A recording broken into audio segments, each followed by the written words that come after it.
पहा, पराभवाच्या जाणीवेतून नैराश्यामुळे विरोधकांना मरगळ आलेली आहे।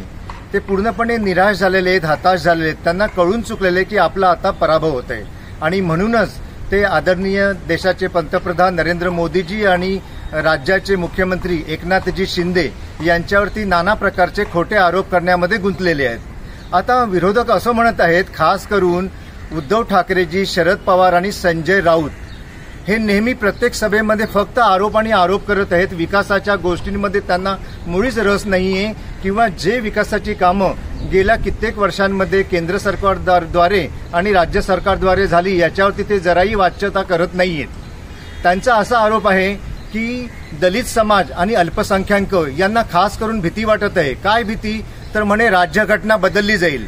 हो, आपणास खरं तर हे गोष्ट सांगितली पाहिजे की गेल्या 55 वर्षांमध्ये या देशावरती काँग्रेसचं राज्य होतं आणि त्यावेळेस त्यांनी 80 वेळा या राज्यघटनेमध्ये बदल केलेले होते।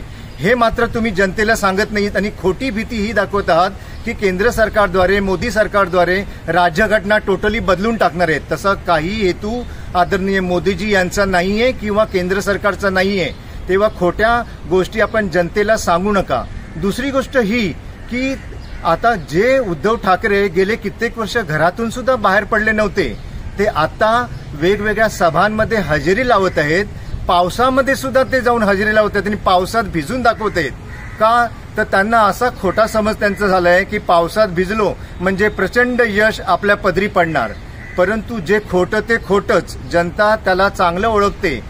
जी व्यक्ती गेले 2.25 वर्ष म्हणजेच मुख्यमंत्री दारोदार फिरत आहेत जनतेची सेवा करण्याकरिता, ते वेगळे आणि तुम्ही आता खोटे फिरतात ते वेगळे।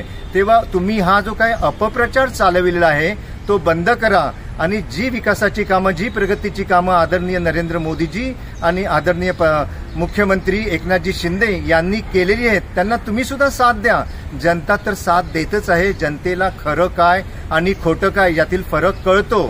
तेव्हा मी एक नागरिक म्हणून केंद्र सरकारला आणि महायुती सरकारलाच मतदान करेन आणि जनता सुद्धा याच गोष्टींना मतदान करेल असा मला ठाम विश्वास आहे। जय हिंद, जय महाराष्ट्र। लोकशाही मराठी ऐका, पहा, जागरूक रहा।